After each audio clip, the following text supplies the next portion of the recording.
Hi, everyone. Welcome to Supporting Academic Success with School Breakfast, How to Increase Participation Among Older Youth, hosted by the Food Research and Action Center. I'm Steve Hayward, FRAC's Communications Manager. Before we begin, I'd like to cover a few brief housekeeping items. We expect this webinar to run about 60 minutes. We are recording the presentation and will send the recording and slides in a follow-up email. Closed captioning is available. To turn captions on, click the CC button in the bottom taskbar and select English as the spoken language. We'll have time for questions and answers at the end of the presentation. To ask a question at any time, please use the Q&A panel, also in the bottom taskbar. With that, I'll pass it off to Erin Kennedy Heisom, Senior Child Nutrition Policy Analyst at FRAC. Take it away, Erin. Thanks, Steve, and welcome everyone to FRAC's Thursday webinar, Supporting Academic Success with School Breakfast, How to Increase Participation Among Older Youth. My name is Erin Kennedy Heisom. I'm a policy analyst here at FRAC, and I specialize in school breakfast, school lunch, and the community eligibility provision. Next slide, please. For those of you who may not be familiar with FRAC, we are the leading national nonprofit organization working to eradicate hunger here in the United States. We do that through three main ways: training and technical assistance, research, and advocacy. Next slide, please. We have a lot to talk about today and not a lot of time to do it, so I want to jump right in. I will start off by talking about the state of school breakfast, looking at some national participation trends, some barriers to school breakfast participation, and some unique wants and needs of the older youth across the country. I'm then going to pass it over to our two expert panelists, Nicole Melia, Food Service Director at Norristown Area School District in Pennsylvania, and Kayla Flores, Nutrition Director at North Powder School District in Oregon. We'll follow up with some FRAC resources and research, and then we will open it up to Q&A. As my colleague Steve mentioned, please use the Q&A function on the bottom taskbar of your screen to enter questions at any time throughout this webinar. Next slide, please. I'm sure most of you on this call today understand the benefits of school breakfast. We all know that our days are much longer and much harder when we are hungry. And the same is true for children.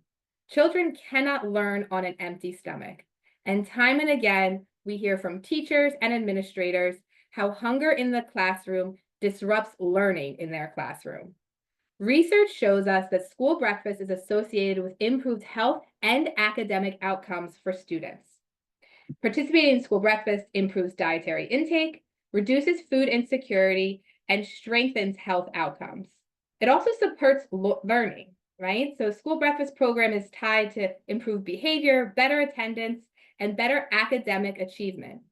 We see schools with strong school breakfast programs have higher standardized test scores, particularly in math, better attendance rates, and reduced sick visits to the nurse. Breakfast really supports the whole child in making sure that their health and their learning is supported and they're possible to achieve. Next slide, please. On this slide, we look at average daily participation in the school breakfast program across the nation over the last 6 years.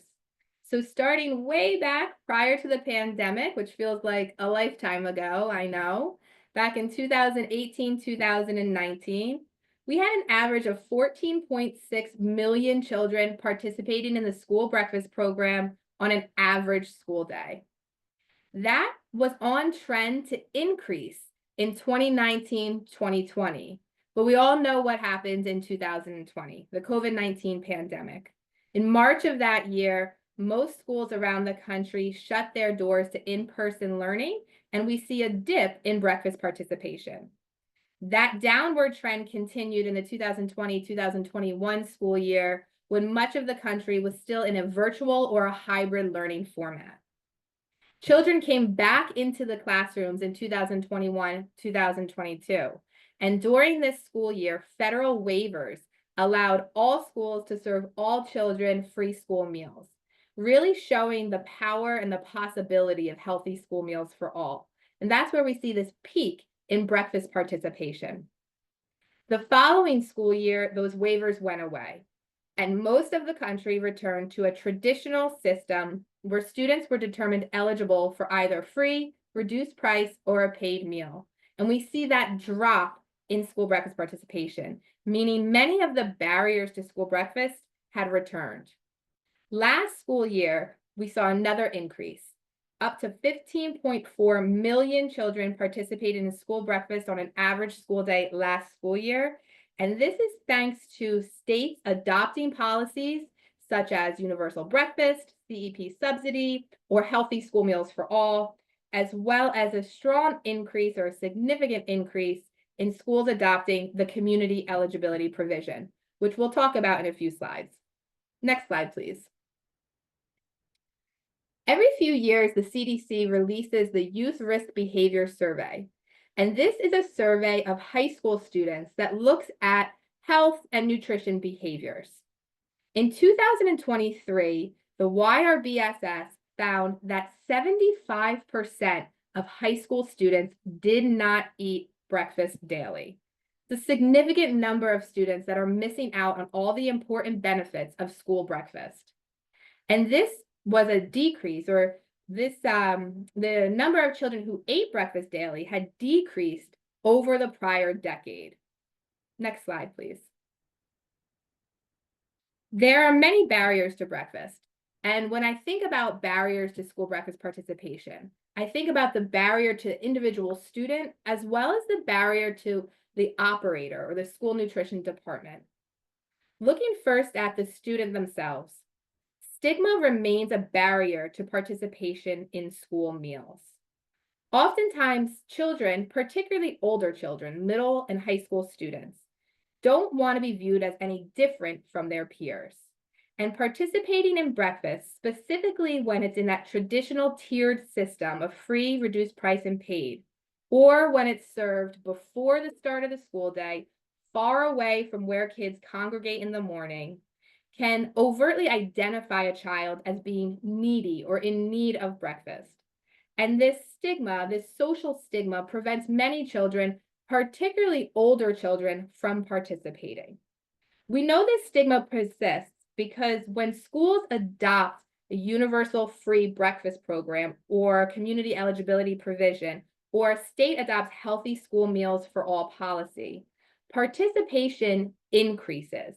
And it increases even in children who were previously eligible for free and reduced price meals, meaning children who could have always received a free breakfast don't start participating until their peers also get free breakfast. Timing is also a significant barrier to student participation in school breakfast. In a traditional breakfast model, breakfast is served before the start of the school day, meaning students have to get to school early in order to participate in the program. Oftentimes, children don't get themselves to school. They take a bus, they take public transportation, or they're dependent on parents, caregivers, neighbors, or family friends to drive them. Getting to school early just in order to eat can prevent many students from participating in the program. Location is another barrier. In a traditional breakfast model, breakfast is served in the cafeteria, which can often be far away from homeroom, first period, lockers, or where children like to hang out in the morning. Having to go to a separate location prevents many children from participating in the program. And cost. Having to pay for school breakfast, even at the reduced price, can prevent many kids from participating. When we think about barriers to operators themselves, we know that support, or I should say lack of support, can prevent many school nutrition professionals from expanding their breakfast program.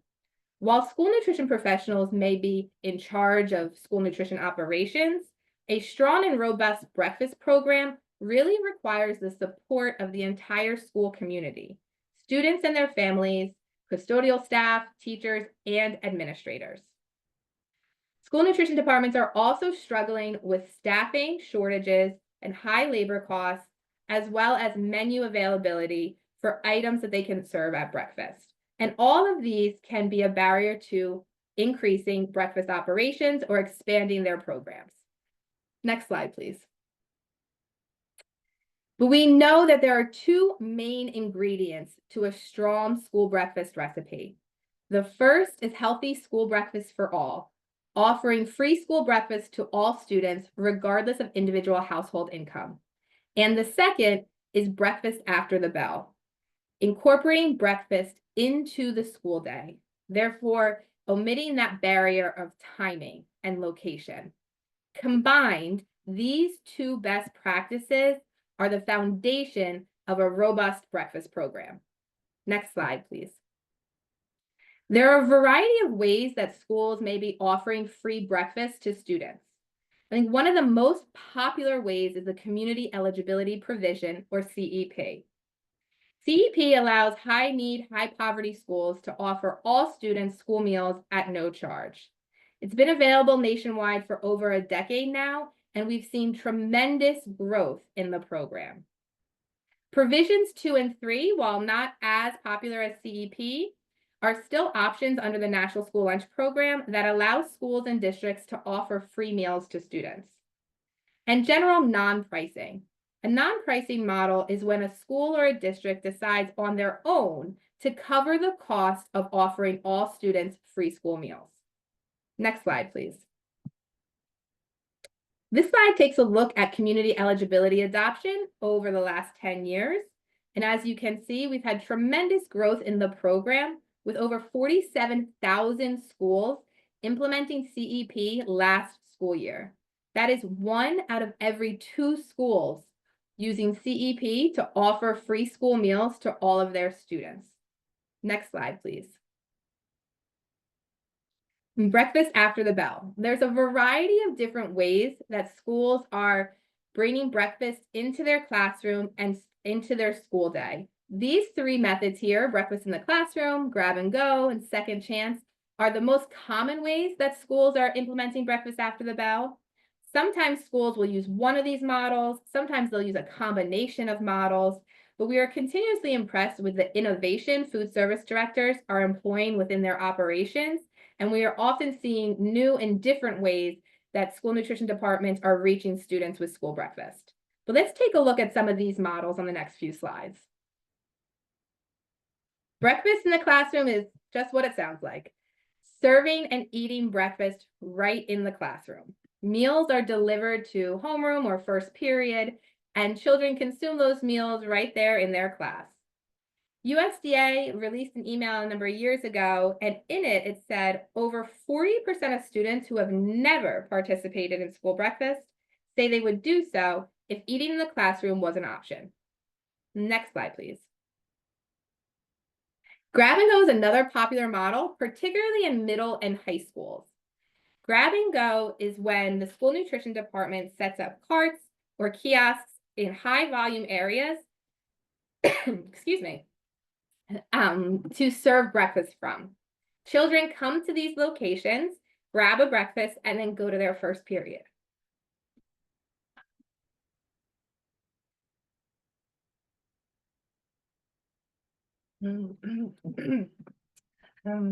Excuse me. Next slide. Pardon me, I just got something in my throat. Second chance breakfast is another model, especially very, very popular in high schools. Second chance really addresses that issue of timing. Oftentimes, we hear from high school students that they are not hungry when they first wake up. It takes a few hours for being awake for them to start feeling their appetite and their hunger. And since high schools typically start early in the morning, that traditional breakfast model prevents a lot of children from participating. So second chance breakfast is when there is an extended break in between homeroom or after first period, and children are allowed to go get their breakfast and consume it in their following period. Next slide, please. So our friends at Gen Youth surveyed high school students back in 2023 on a variety of health and nutrition behaviors. What they found was that youth who skip breakfast are less likely to report that they eat healthy, and that breakfast is the meal that youth skip the most, which we know from the other data that we've already presented. Youth in this survey reported taste, lack of time, meaning they weren't given enough time to eat breakfast, or the right time as barriers to participation. However, grab and go service models, like we just discussed, dramatically increase breakfast participation in high schools and middle schools across the country. Next slide, please. Project Breakfast is another study done a number of years ago from University of Minnesota and partners that looked specifically at high schools in rural communities. So this was an intervention that they designed where they created this whole school breakfast team comprised of school food service staff, students, administrators, teachers, and they developed and implemented a grab and go breakfast model. Students led the marketing campaign and they changed school policies so that food could be eaten in the classroom and breakfast service times were at the start of the school day as children were entering the school building. This resulted in a significant increase in breakfast participation, nearly 50% increase in breakfast participation. Students reported fewer barriers to participation and they felt more supported. Next slide, please. And lastly, we mentioned support. We mentioned it really takes the entire school community to implement a robust breakfast program. So I'm going to break all the rules of presenting, all the rules of PowerPoint slides now. There's too many words on this slide, and I'm going to read directly from it, but I think this quote is so important, so I want you to hear it. Having the buy-in from school administration is so important. It really can vary from one school to the next. You can have one principal who thinks that breakfast is a waste of time and not worth the effort. You can have a teacher or a staff member discourage it in the classroom. I came into this district 2 years ago, and when I got here, there was an impression that the students didn't need breakfast because they're only 20% free and reduced. We can't assume everyone's eating at home or that they can afford breakfast. That was my first advocacy challenge. Since then, I have really been an advocate for these kids and making sure they're getting the access that they need. Next slide, please. My main comment is that breakfast needs support. And this came from a food service director of a large school food service district out in the Midwest. Next slide, please. All right, with that, I'm going to turn it over to our experts. Nicole Melia, take it away. Hi, thank you. So I'm Nicole Melia. I'm the food service director at Norristown Area School District. I'm outside of Philadelphia in the suburbs. We do breakfast in the classroom, K through 12. Next slide, please. Just like Erin said, I strongly believe you can't teach a hungry child. I remember being in school and falling asleep, like almost falling asleep because I'm hungry and I can smell food coming from the cafeteria, and my learning was none at that point because I was hungry. Breakfast in the classroom removes all barriers for students to access breakfast in the morning. So this really is it's for us, it's the best way to ensure that students are ready to start their school day. Like Erin said, many students don't want to eat as soon as they wake up, and breakfast in the classroom gives them the opportunity to grab something once they get to school. If you can go to the next slide. So just a little bit about Norristown. We are a suburb of Philadelphia. We're located in beautiful Montgomery County, Pennsylvania. We have a 72% identified student percentage, so we are functioning at 100% federal. We receive 100% federal funding through the community eligibility provision. We have about 7,618 students in 12 schools.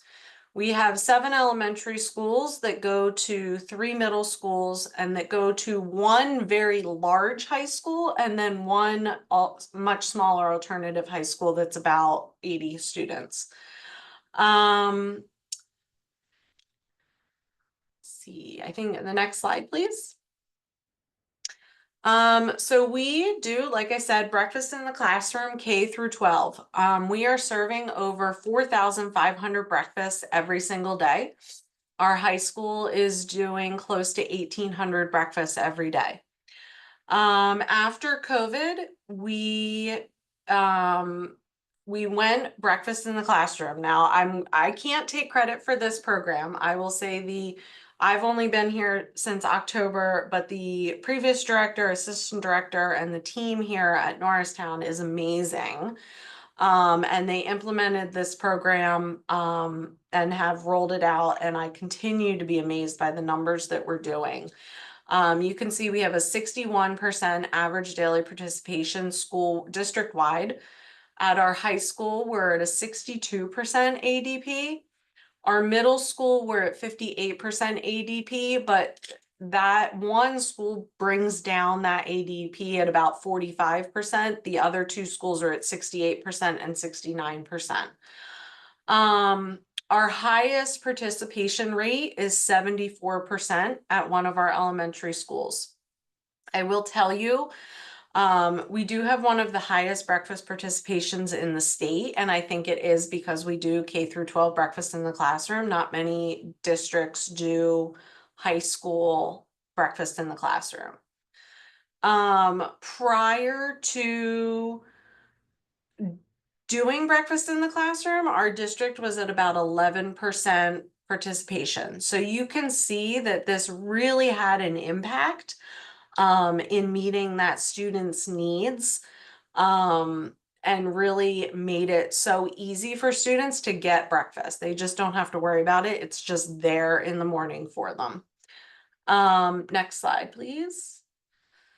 So for our high school, like I said, it's a little unusual for a high school to be doing breakfast in the classroom. And I think when it was rolled out, they really discovered the benefits of needing less aid staff supervision. So when they moved everything into the classroom, they were seeing less student congregation, less disciplinary issues. They needed less staff to be supervising those areas. And it really helped alleviate some of honestly, it was a lot of discipline issues, but just the craziness of that morning. Now the students come in, they go right up to their classroom. Students, they get to class on time. They're not delayed by cafeteria lines. If we were serving the amount of students that were serving breakfast in the cafeteria, we would literally have to have breakfast periods because we're serving so many kids. We're doing as many breakfasts as we are lunches. So it just would not be possible. We did operate alternative locations and kiosks, and we did have decent numbers. However, the trash all over the school, there were rodent issues and things like that. It really was determined that the classroom environment really was the best way to do it for our district. And we continue to figure out ways to improve. Like I said, my predecessor, the director who was here before me, really worked through all the logistics. There's so many logistics with a program this size. So how did we do it? If you go to the next slide, please. We utilize a co-packer. So we have a company that co-packs for us. They build our breakfasts. K through 8, they get 3 days a week packed from the co-packer, and then our staff pack the other 2 days. The high school gets packed 4 days a week, and then they pack the 5th day. And it's just due to the volume, the amount of food that we need to bring in, the amount of space that it takes once you pack these breakfasts. Having a delivery, we get deliveries 2 days a week from our co-packer, so we're constantly moving food in and out. We deliver to 109 classrooms at the high school. We have carts that hold 24 boxes, and the staff starts at 6 in the morning, and they take the carts out to deliver. The boxes are set up and the right size to fit inside those cartons or on those carts. We have to think really creatively for menu planning too, because we're looking at what the weight of the box is going to be. Adding a fruit cup versus dried fruit increases the weight of that box pretty significantly. And when our staff are doing it multiple times, we have to be cognizant of that so that they're not hurting themselves. We have been creative in the way that we've decreased sugar. Since I've been in the district now for the last 6 or 7 months, we've decreased the sugar by 10%. And we're starting to implement fresh fruit, which hasn't been done before. So we continue to look for ways to improve the program. And we continue to keep talking up the positives. Like Erin said, having the support from the top level at the top level. Our superintendent is incredibly supportive, and he has said to me, Nicole, if you can find a better way to do breakfast, I'm all for it. But our participation can't go down. We've never had participation like this. We know our kids are well fed, so this is if we can come up with another way to do it, that's fine. But this is the best way we found to make sure everybody gets fed. And that level of support at the very top is super crucial to really continue to build support amongst the teachers and principals, administrators, custodians, and everybody else who touches the breakfast program, right? I will say and some of the things when I first came here was, oh, there's so much dried fruit and there's such sugary options, and those were things that I tackled, and I looked at ways to decrease the sugar from a 2-pack of Pop-Tarts down to a single Pop-Tart. Because we know Pop-Tarts are popular, right? So now we are doing some whole grain pretzels with a Pop-Tart, and we're cutting the sugar in that way. We're doing fresh fruits once a week to cut out some of the dried fruit. So we're just continuing to evolve and make the program better and better. But it did take a couple years to get the logistics in place to be able to continue to grow the program, to be more creative and come up with ways to meet our students' needs. So if you can go to the next slide. Now, I would be remiss if I didn't talk a little bit about what's going on in the broader Pennsylvania landscape. So like I said, Norristown is a CEP school district, so all of our meals are free for breakfast and for lunch. However, in Pennsylvania, we have universal free breakfast. And this is something that I've worked closely with my other school nutrition association members to advocate for and ensure it continues. And I just wanted to share a couple of the statistics that we've seen. Originally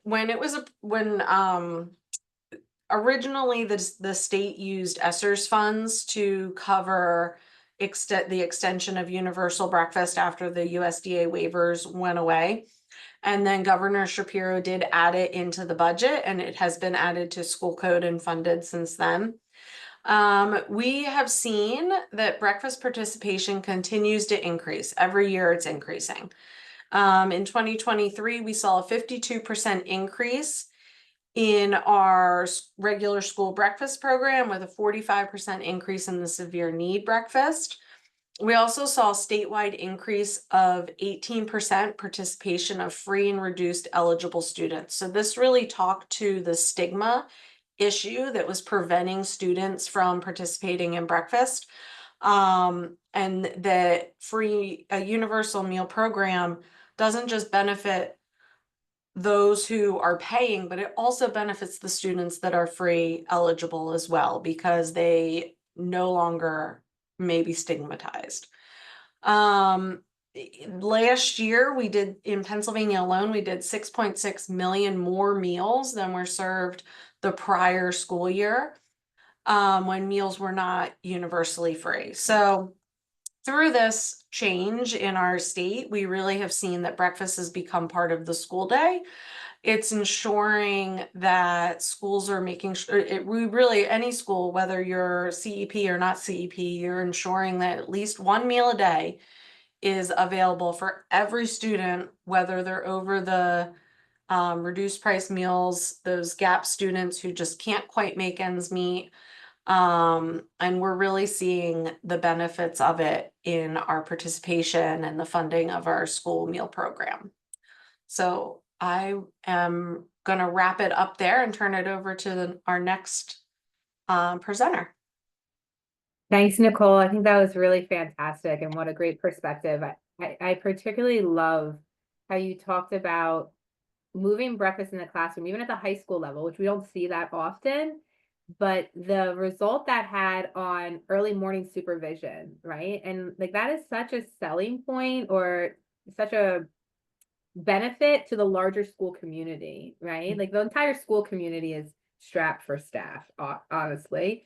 And to be able to go to a principal or administrator and say, hey, we can handle some of these morning staffing challenges, maybe these morning behavior challenges by doing the model this way, I think is really speaks to their language a little bit. So thank you for sharing that.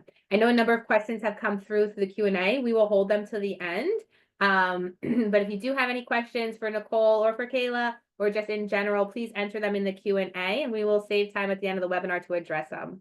And now I am going to turn it over to Kayla Flores in North Powder Charter School on the other side of the country, going from Pennsylvania all the way over to Oregon. Thank you.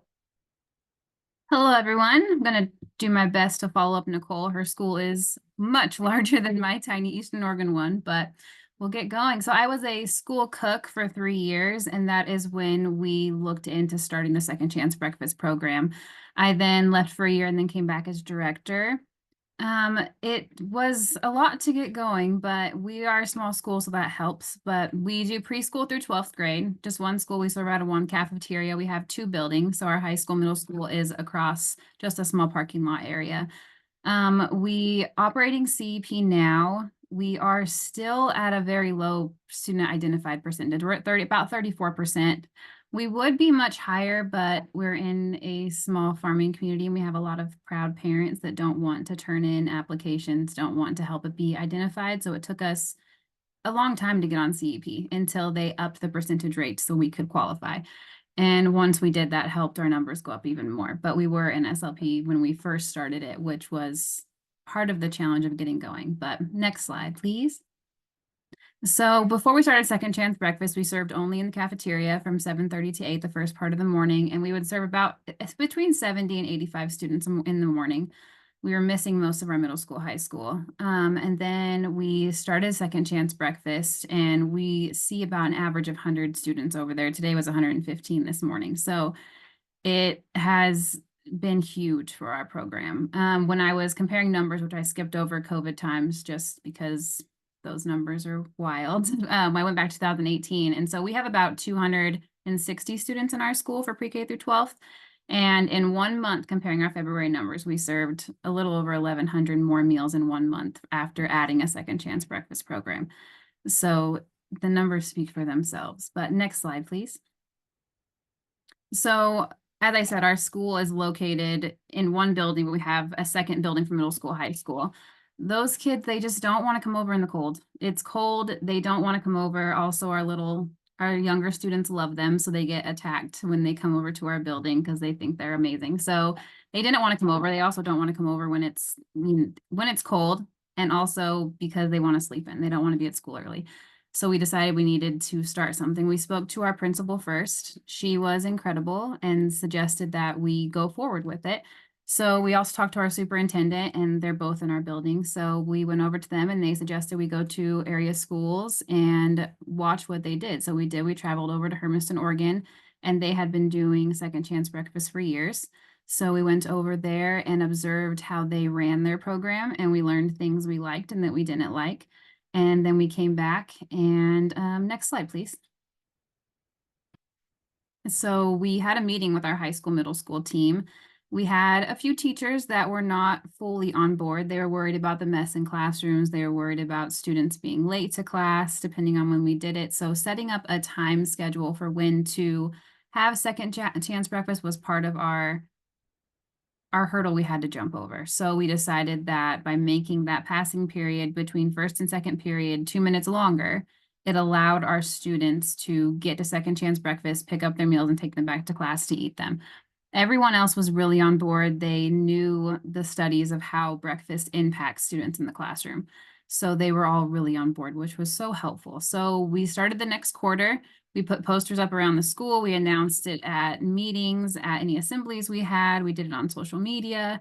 And then we started going. And then things we had to consider was a big thing because people were worried about the mess and how we were going to handle that and who would transport it, because our roles are many here. Like, I'm nutrition director, but I also do elementary secretary. I'm in a few classrooms and I do athletics. So we all play multiple roles. So trying to figure out who is going to help transport food over there, who's going to watch them, make sure they're taking the actual components that they need, because otherwise it's not a reimbursable meal and we're not getting anywhere.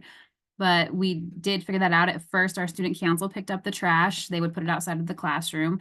And now it's just a normal thing. Everyone just knows they don't have much waste now. Now they know what to pick that they like. We are scratch cooked school, so most of our food is homemade. When we do things like pancakes in the main school, we will take over like a prepackaged pancake over for the high school, middle school. They sometimes think it's nice because they don't get much prepackaged food. So for them, it's a treat. But those are some things, just learning to package up the food to bring it over here, or to bring it over there. Next slide, please. So this was our very first cart we started with, and I started with this one, and I would pull everything over in 2 wagons, which was a feat. And I would pull this cart over from the wall, and then I would stock it. And it wasn't horrible. Well, this was actually our second. The first one we served out of the concession stand that you can see back there. And it just took too long to set it up, rolling up the doors. It was kind of a headache, but we did that for about a month and then switched to this cart here. And I would set it up every day. They would come on both sides. At the other side, I would set up my computer for the point of sale system. They would put their numbers in. I had 2 keypads. They'd put their numbers in. It did slow it down, but we were on NSLP. We had to have the tracking verification. So we did it that way at first, and it did work, but it was a lot of work because you had to set it up, bring the cart in. The cart was a storage issue down the hallway. So, but that's what we started with, and it worked. But next slide, please. We went to the SNA conference over here in Oregon, and if you haven't been, it's incredible. But we learned that you can apply for a grant for a Fuel Up breakfast cart. So we applied for it and got it, and it has been a game changer for our program. So this is how we set it up in our hallway. This was one of the days they got a prepackaged breakfast. We had French toast in the cafeteria that day. We don't like to bring syrup or anything super sticky over to the high school, middle school, just because we kind of like to not torture the teachers with that mess.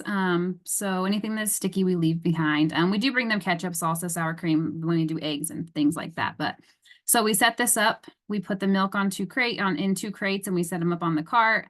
I pull over the tall cart, and then we have a cafeteria staff that they pull over the wagon. So it's 1 para or myself and a cafeteria staff. We just set it up. We do have to put foil over the top of the cereal so it doesn't fall over on the walk over. So, I mean, you learn little things as you implement this into your school. You learn tricks on how to make things easier. We've also learned that passing out the spoons got rid of nearly all of our tardies. And that might sound weird to sit there and pass out spoons to high school, middle school, but I track the students, and then our other cafeteria staff hands out a spoon as they walk by. It also allows us to see what they're holding to make sure they have the full components, because they like to try and skip the fruit. So it gives us a double system of I watch and get their click down for that they came through. They watch and hand out a spoon, and that got rid of any extra tardies that we were having occasionally. But they just walk through the line, and yeah, it goes fast. Next slide, please. They know they have to come in a straight line. Sixth grade class is in that building as well. They will come 2 minutes early. They get through the line and go back to class.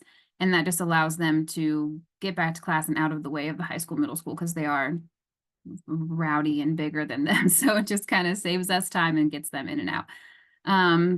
We had to teach them like how to go through the line, how to take all the components, that you had to move quickly because they can go slow, and timing was a big thing. The teachers said, we do not want tardies. So we had to, that was our deal. We will make sure we can get them in and out if you can allow us to do this. So they do, they get in and out quickly. Yeah, we just really don't have any issues with them. So that is all for this one. Next slide, please. So yeah, now we serve more students during Second Chance now every day than we do in the cafeteria. Our high school, middle school is welcome to come to the cafeteria, and I work in there in the morning as well, and one of the cafeteria staff. So we keep an eye on the students to make sure they're not coming for seconds in the Second Chance breakfast. Our superintendent is fine with that after everyone gets through the line. We do have our more needy families that, you know, the kids will come back for more, and we allow that as long as it's in with our means. But we serve actually more breakfast meals now than we do lunch meals on a daily basis.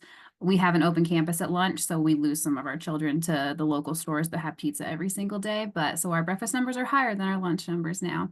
The teachers have been happy with the productivity and attention during class. They say that they are a lot more on task and they focus better afterwards. And we have not had any complaints about behavior since starting it. It's really important that you get your admin team on board and you advocate for the kids. We didn't have that issue because we're so small and they see the way the kids are every single day and how it's improved behaviors. But I can't stress enough how important it is to reach out to districts in your area. We are all willing to help each other. Nutrition world is a smaller world than you would imagine, and we are willing to send you numbers, have you come in and teach you how to do it, how to help you. Like, we went through at least 4 different models of what worked for us before we settled on this is it. Just last year was when we moved one of our teacher aides. She was a student teacher from the university, said, why don't you just park the cart here? Because we remember moving the food onto another table. And she's like, just back the cart up. And so that's what we did. And it's even more fabulous. But reach out to people in your area, and you just have to make adjustments as you learn. Like, you'll figure out what works for you. But yeah, that's North Powder's story. But thank you. I guess that's all I have. Thank you, Kayla. I love that, so much of it. I remember one time here being at a presentation years ago and someone say, we like to R&D, which is rip off and duplicate in the food and nutrition world. And we say that with love in our hearts, right? As we go and share and learn from each other. You know, you mentioned being a small school, but a small school has its own unique challenges. You wear many, many hats. And so being able to transition between all of your roles is wildly impressive. And I see Q&As coming through and chats.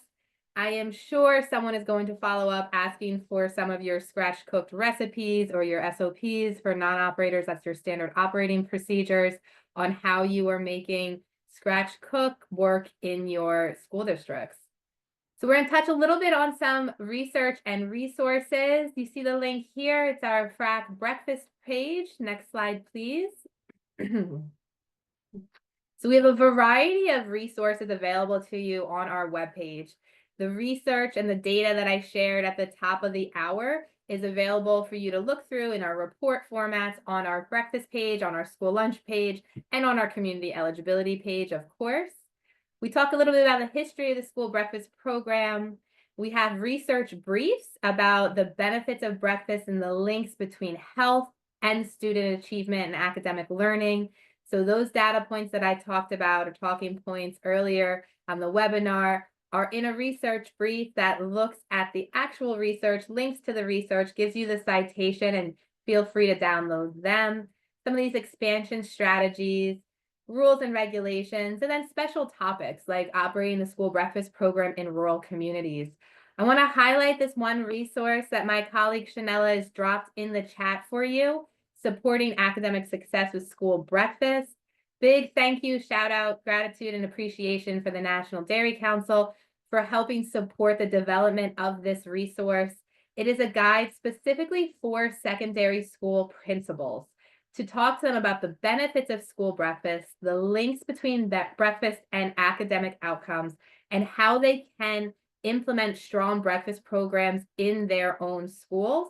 We tried to make this resource as digestible as possible. It is under 10 pages. Most of that is bulleted lists and sections. We know principals do not have a lot of time, and while they might be very, very interested in building a breakfast program, they might just want to take this page and hand it to somebody and say, help me with this section.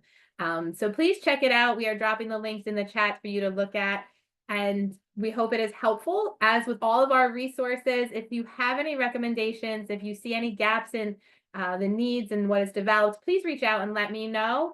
And as we are able, we will start to develop more for you. Next slide, please. All right, let's take it to some Q&A. I'll invite my presenters, Nicole and Kayla, to come back on camera as we open up the questions section. And starting from the top, for schools who are not seeing results from grab and go and want to try breakfast in the classroom, how would you suggest they do so while facing staffing shortages? I'll give that to Nicole.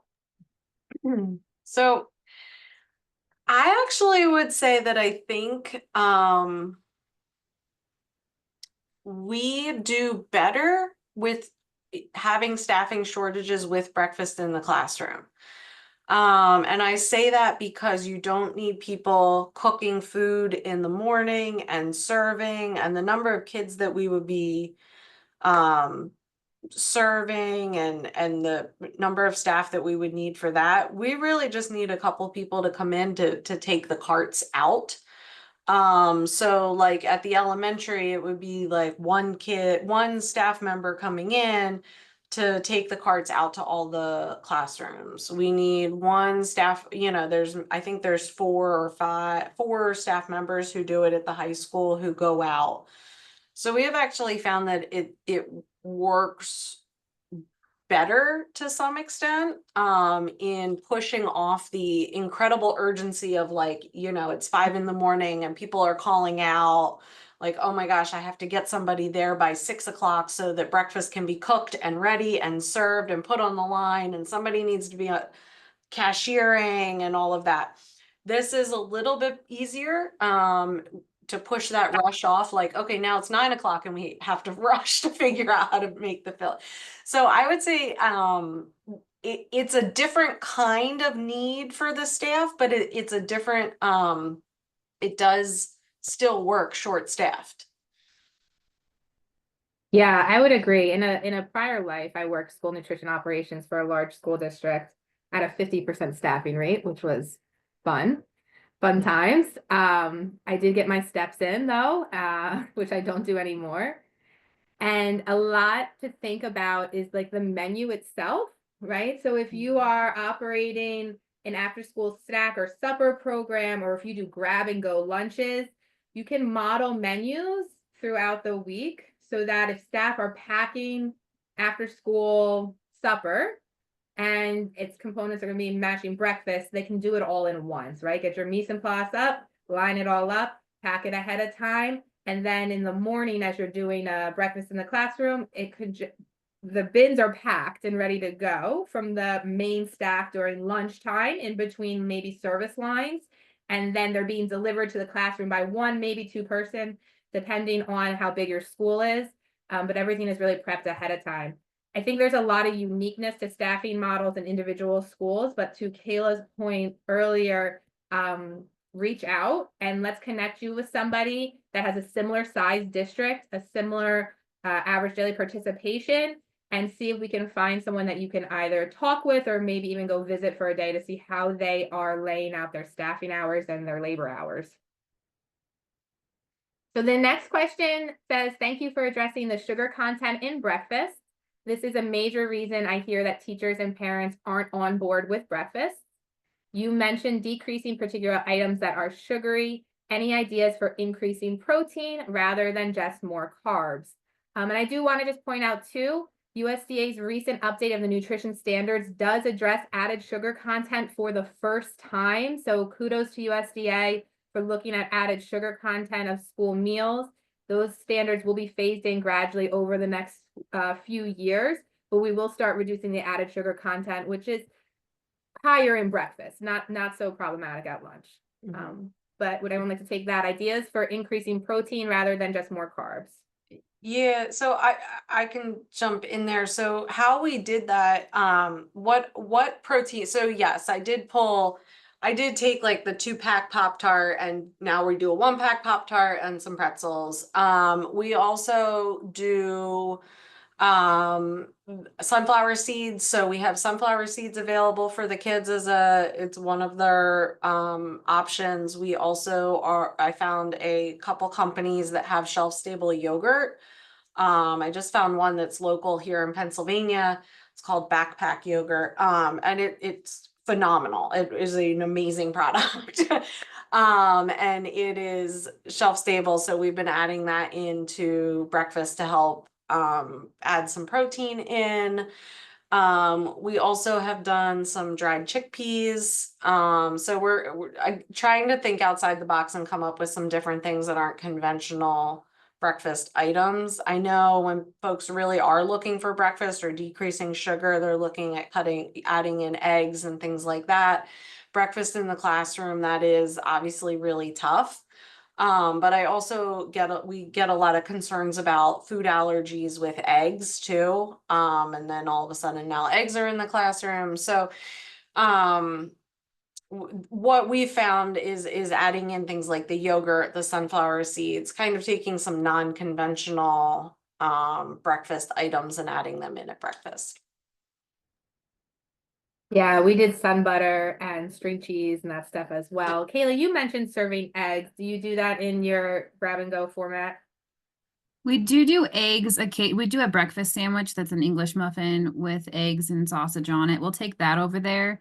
We did make the mistake one time of taking scrambled eggs over in containers over there, and wouldn't recommend that. The smell was not great, but we always pretty much do try to offer a cheese of some sort, whether it's a small Tillamook one or a string cheese, and then boiled eggs. And if you've seen high school, middle school, they will usually pick that over anything else. And we offer the cereal every single morning. But I know there was a question in the chat about sharing the method or sharing the foods every day before they get over there. So they've come to learn, like, if we have biscuits and gravy over in the school, we'll package it up and bring it over. If we have like the pancakes, we won't bring it over. So they've kind of come to learn from our regular menu what to expect for second chance breakfast. And most of our protein sources come over fine. It's more of the sugary stuff, but we're a small school and we're home cooked, so we don't have we don't have the numbers that Nicole has to tend with. So it's kind of a lot easier for us to make those home cooked sausage, eggs, hash browns type of breakfast. Our breakfast skillet's a huge one. We do take that over. It's a scramble of sausage, eggs, onions, hash browns, and it's just made into a giant scramble, and that's one of their favorite breakfasts. So yeah, that sounds delicious. That leads right into the next question. The district is working toward moving away from individually wrapped processed foods in favor of scratch made and hot breakfast offerings.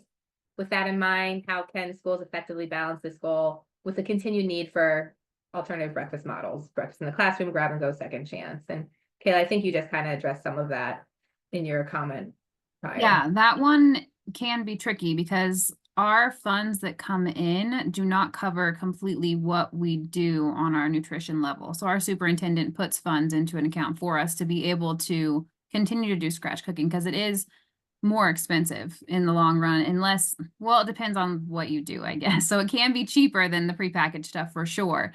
But we do a couple big meals throughout the year for the community, like we do a holiday dinner where the entire community comes. So getting away from the packaged is easy if you have support and the staff. We only have 2 full-time cooks, but we also only have 260 students. But most of the schools, like I know our school that's only about 10 minutes away, they only work 5 hours a day and they have 1 cook where we have 2 that are full-time. And that's what our district gives to us is the extra hours to be able to do the home cooked. If you don't have the staff or the hours or the budget, it just starts the top level. You have to work down from superintendent and from the board to get what you need to have the support to be able to do it, or it's going to be extremely taxing on everybody. Yeah. So this is an interesting question. I like it. For schools implementing second chance, have you noticed a decrease in lunch consumption due due to students not being hungry during lunch. Meaning, for those of you who might not be familiar with this, if the second chance breakfast is served too close to lunch, or kids not eating lunch. Has anyone experienced that? We Yeah. haven't seen that in North Powder. Our breakfast, our second chance breakfast is at about 8:45 in the morning, so it's still pretty early, and then they don't eat lunch till noon. So our high school, middle school, we haven't seen a problem with that. Our problem is the stores that are too close in our open campus. But our numbers have stayed pretty consistent, really, with second chance breakfast. Kayla, this one's specifically for you. Do you have a method for sharing the available choices on the breakfast cart? You said that, right? While they are in line prior to being in front of the selections. Yeah, that's pretty, our menu goes for both. So we just have the one menu and it covers second chance as well. Cause most, I would say 95% of our meals transfer over there. So if we make biscuits and gravy, we transfer it over there. I'm trying to think, we have like the ultimate breakfast round cookies that we take over there. I'm trying to think of like our other breakfasts right now. The cooks package it all up, so I'm just taking it over there and serving it. But 95% of our meals transfer over, and the ones that don't, they've come to understand that if it's pancakes, you're going to be getting something probably prepackaged that day. But like our bagels, we take over the cream cheese and the peanut butter in little containers for them to use to make their bagels. So yeah, pretty much everything transfers over. You just have to find the fastest, easiest way to do it. And it takes a while. So Nicole, when you do breakfast in the classroom, how many entree choices do you offer? So every day they get one, just whatever's menued that day, that's their choice. But we have every day they get something different. So 5 days a week they get something different. 3 days a week the menu items repeat throughout the month. And then 2 days a week, it's only served that one day. So we really, throughout the entire month of May, I was just counting it, we're offering 15 different entrees each day. So Torin dropped in the chat a link for their breakfast in the classroom training video for teachers. So thank you for doing that. Let's see. Trying to scan the chat to see if I missed anything here. There is a grant opportunity for Massachusetts districts in Massachusetts. Unfortunately, for the individual who said that to us, we don't have a way to see who registered or attended from Massachusetts specifically. But if you are in attendance and you are looking to increase breakfast and need a grant opportunity for Massachusetts, please email me and we will connect you with that foundation. Kayla, can you reiterate how many kitchen staff you have at North Powder? We have two. So we have our manager is she's 10 hours a day because we have a 4-day school week. So she's 10 hours a day. And then our second cook is 8 hours a day. And they start at 5:30 in the morning. So it's an early day. It is, yeah. Is anyone facing issues with instructional time and instruction minutes? Breakfast interfering with instructional time? That's the one thing that a few of our high school teachers were worried about. And we ended up just taking 1 minute from first period and 1 minute from second period. And that gave us more time that was all they needed, was to add those extra 2 minutes into the passing period in order to make second chance work. So basically it came down to, in the meeting, of our principal saying if 1 minute's going to cause that big of an issue, then we have bigger issues. So we have an ag building that is separate. It's a little bit further of a walk for the kids. So they get out, they have always gotten out early, but they get out an additional 2 minutes early to make the trek over. But we haven't had anyone complain about instructional minutes at all. It's all worked out really well. At first you have those couple that are a little leery about it, but give it a few months and they'll calm. So in Pennsylvania, breakfast is also considered, you can count that towards instructional time. So breakfast in the classroom, it doesn't take away any instructional time. So. Yeah, we've seen that in a few states now, where they're allowing breakfast to count as instructional time. All right, well, we are right at 4 p.m. Eastern time. So thank you again to Nicole and Kayla. I really appreciate your expertise and taking the time out of your busy end of the school year to come and speak with us and share how you're making breakfast accessible to middle and high schoolers. Thank you to everyone who attended today. As my colleague Steve mentioned, for everyone who registered, there will be a recording and a link to the slides available in the follow-up email. Next slide, please, Steve. If you have any questions, please do not hesitate to connect with us, reach out, and we will connect you with our presenters or any of the resources that we mentioned on today's call. Thanks, everyone. Have a great day. Thank you. Thank you.